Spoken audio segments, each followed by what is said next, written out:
Hi guys, I'm back, and today I am just gonna do a further breakdown on unconditional love, the episode that I created previous to this one, because it's a topic that is extremely good, I believe, for people to understand. It'll change the way you interact with the world and even yourself. And I honestly think that it's something that can be talked about forever, reinforced forever, because the more you understand, the better things work out for you, right?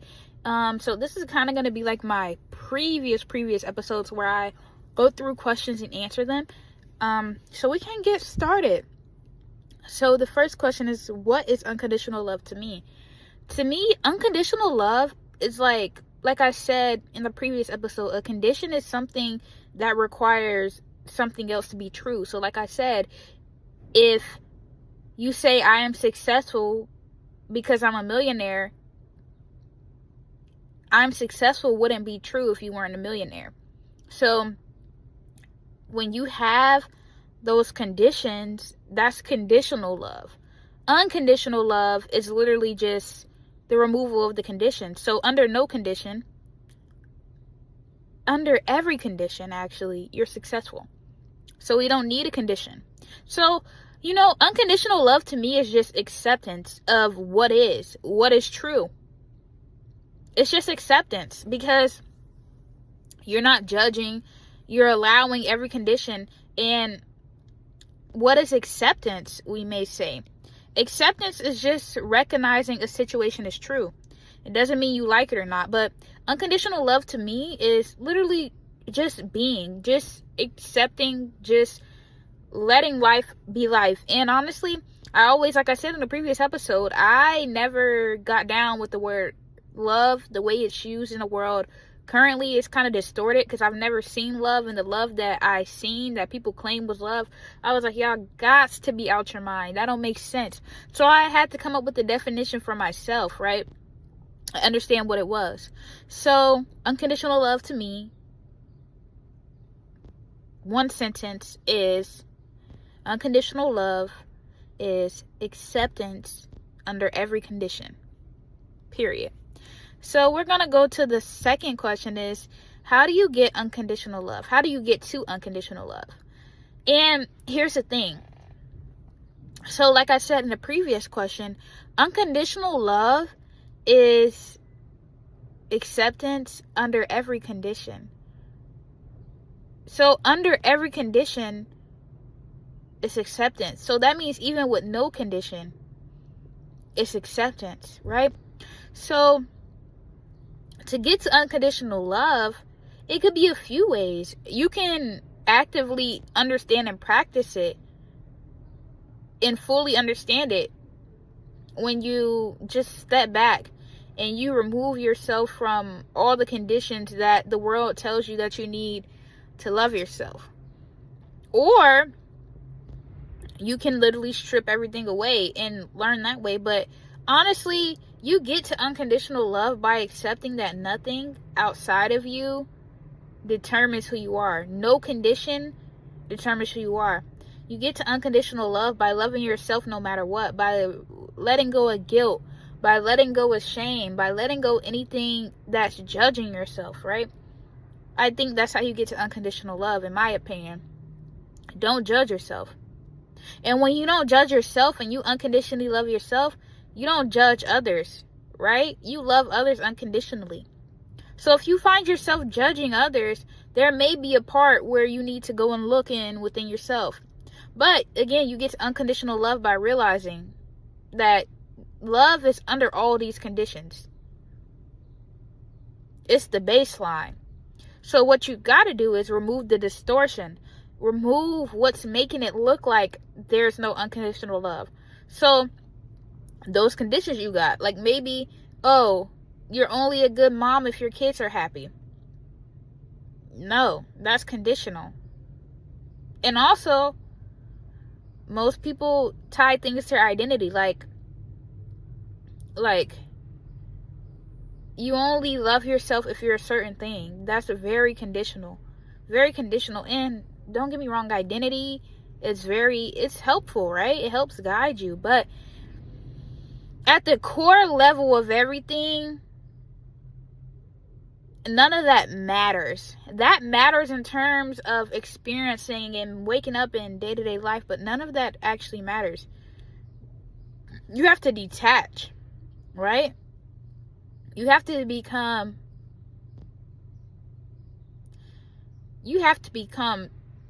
Thor's hammer. You can't be movable. Like, you need to be 10 toes, right? It should be like you standing in the middle of a hurricane and your feet on the ground, and that hurricane level 5, and you ain't moving because nothing external moves you at all. You chilling. And to do that, it takes some awareness.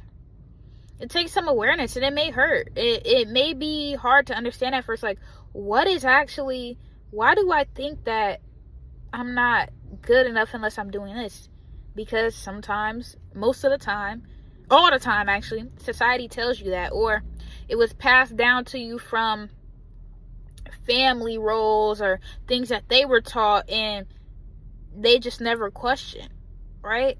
So getting to unconditional love is a journey, but once you get there, or even close, you're going to absolutely never go back to what you were doing before. And that doesn't mean you won't be able to experience life. If anything, you'll be able to experience life more, way more. So we're on to the next question.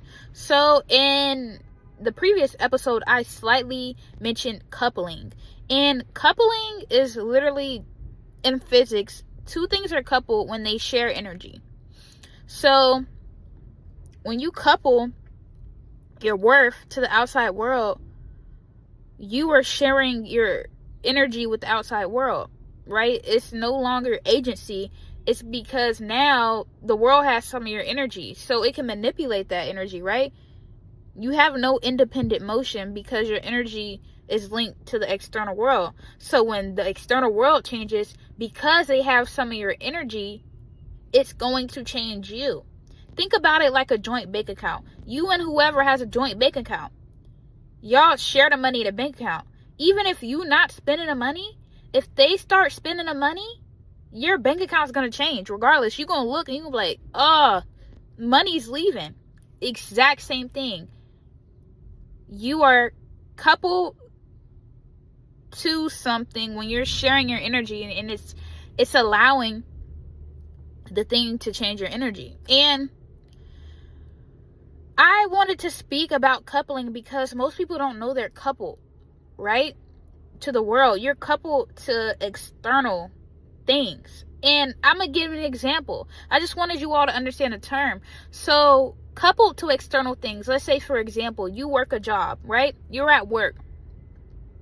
And if you go to work and you have a great day, oh my gosh, you're literally the best person ever. Your boss compliments you, you're the best person ever, right?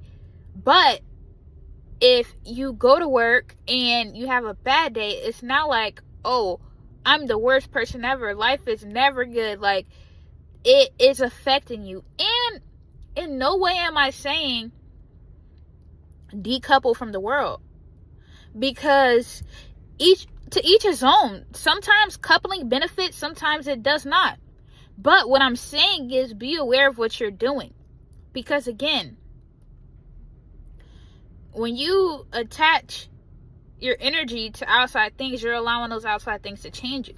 Now, if you don't want the outside things to change you, uncouple your energy. And uncoupling your energy is as simple as saying, this does not mean anything about me. Under no condition will this change who I am, what I do, or anything. It's just happening, right? It's just true, right? You go to work, your boss yells, okay, it happened.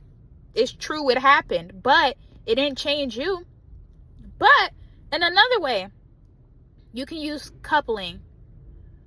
Let's say you are, volunteering, and you go and volunteer and it makes you very happy. So if you couple yourself to that event and you go and it makes you happy, you're giving yourself good energy, right? So it's a choice thing, I believe. And these are all my beliefs and my life experience. Like, this is my life experience, things that I've learned, things that I put together. It's up to you to really see how it fits. I'm just sharing it with you all because I think it's so important. I think it's so helpful when you understand these concepts and these things that most people don't explain, that really have a huge impact on your life. Even changing these things slightly, recognize them, having an awareness, will improve your life tremendously, right? So it's literally just about awareness. It's about decision. You can decide to care or not to care. You can decide to be coupled or not be coupled. You can decide to accept or not accept. It's literally up to you. But simple terms, if you share your bank account, don't be surprised if people start taking money. Right? If you don't want nobody to touch your money, and your awareness, your energy is more valuable than anything in this world. It's the highest currency, right?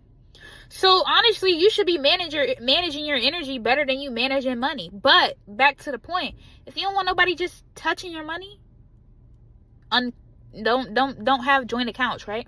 Same thing with the world. If you don't want the world controlling your energy, decouple. Right? Observe. So the next thing I kind of want to get into is talking more about being a constant in a variable world. And this literally follows up exactly what coupling, and I mentioned it in the previous episode. So being a constant in a variable world. What is a constant? A constant is something that's not movable. A constant, think about it, like math. 1 is a constant. It doesn't have x by it. 2 is a constant. It doesn't have any variable changing it. But when you multiply 1 or 2 by x, you now have 1x or 2x. No longer are those constants. Those are expressions that can be changed now, right? Because now you're multiplying a constant by a variable. Now the whole expression is variable, because that variable x will change that constant. Anytime you change x, 1 is going to change. So 1 is no longer a constant, right? That's the same way with coupling, multiplication. That 1 was by itself and that x was by itself. X is always going to be a variable. It's always going to change. But 1 is not changed until you multiply or couple it by something. So when you multiplied 1 by x, you coupled it with x. Now x has the ability, if you say x equals 4 and you have 1x, now you have 4. 1 is no longer constant. 1 is no longer has autonomy. It's now influenced by the variable. And like I said, in no way is either of these wrong. It's up to you to choose what you want, how you want life to be. But having that baseline of being a constant in a variable world is the best, because from there you get to choose. Being a constant in a variable world. You're the constant. Your human's the constant. The world is X. You're 1. The world is X. The world is going to change every day. X is going to change. But when you're separate from X changing don't got nothing to do with you. You may see it, but it's not affecting you in no way. But when you are coupled to X, or you're multiplied by X, same thing. X now has a say in who you are. Right? So it's able to change you. It's able to take money out your bank account. So just have awareness. Just have awareness.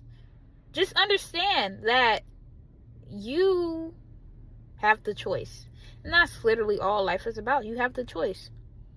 But sometimes we aren't aware we have the choice. And I hope to forever be able to show people that you have the choice. Sometimes You gotta step back from a situation and just watch it happen. If you can't control it, you can't control a variable. A variable can do what a variable gonna do. You can't control it. So why try to control a variable? If you know a variable is gonna change no matter what, why try to control it? What you can do is, if the variable keeps changing and it's impacting you, decouple. Get away from the variable. Become a constant. Because in that instance, you'll see the variable change, but you won't be changed. So if you're feeling like the world is changing too much and it's affecting you, become an observer. Excuse me. Like, become an observer. Become a constant in a variable world. Watch the world change. And couple back up whenever you want, right? Whenever you want. But we're on to another topic, which is, I just want to say this does not mean what this does not mean. So the common distortion is love in this world. The way people look at it right now is distorted. And it seems to me, this is just my personal opinion, love is more like, I don't think people love, I think they like, right? They like things. So if this person is kind of like something that you like, you're going to love them. You're going to want them in your friend group, blah, blah, blah, blah, blah. But if they're not something you like, it's going to be like, oh, get them away, right? I think love is more like seen as like, but it's not like. You ever heard the term, I love them, but I don't like them? That's acceptance. You don't gotta like everything. Love is letting it happen and just letting it be and not judging. You don't have to like it. And early on, a lot of people, and sometimes I'm still like figuring this out for myself. I don't need to like it or not. It don't matter. It's happening. It's true. If I like it or not, it don't matter. I accept it, right? And eventually you're going to get to the point where you don't care if you like it or not. That's just background noise. Right? So, it does not mean like you have to love every single thing about this world. That's just false. That's just inauthentic. Be authentic. Authenticity is literally just being. Whatever comes up, whatever is true for you. That's what authenticity is. That's what love is as well to me. I think love is authenticity and acceptance. Simple as that. So, some people may start, like I said, with not liking and liking and being more in terms of that. Accepting, but judging if they like it or not. And that's so fine. Because I'm still there a little bit. It don't need to be forced, though. Don't try to force neutrality. Don't try to force, being moved by a situation. Like, this don't affect me when it really do. No. Humans still have emotions. And if you try to bypass your emotions, they're going to come back and bite you in your ass. Let life be. Just be. Just be. Right? Don't try to bypass, because now you're being conditional. Feel your emotions. Let life be. Be authentic. That's what love is. Be a human. Don't overthink. Accept yourself first and everything about yourself, and the rest will follow. You'll begin to accept the world and everything about it. And from there, it's yours. You're up. Life becomes really fun. Because you're no longer like broken down or truly internally affected by it. You have the choice. And choice is our birthright, and we're here to make choices. Okay? Okay. Thank you all. This episode, to be honest, I think like it's more of a breakdown of the terms. It's up for y'all to decide. I don't really care. But I think it's similar to the previous episode, of course, because I wanted to do a breakdown. But I wanted to break down more about certain terms and go deeper and give different analogies. So I hope this helped. And I will see you all next week with a new topic. And if you have any suggestions, anything you want me to expand on, just comment, let me know, and we can get into it. Bye, guys.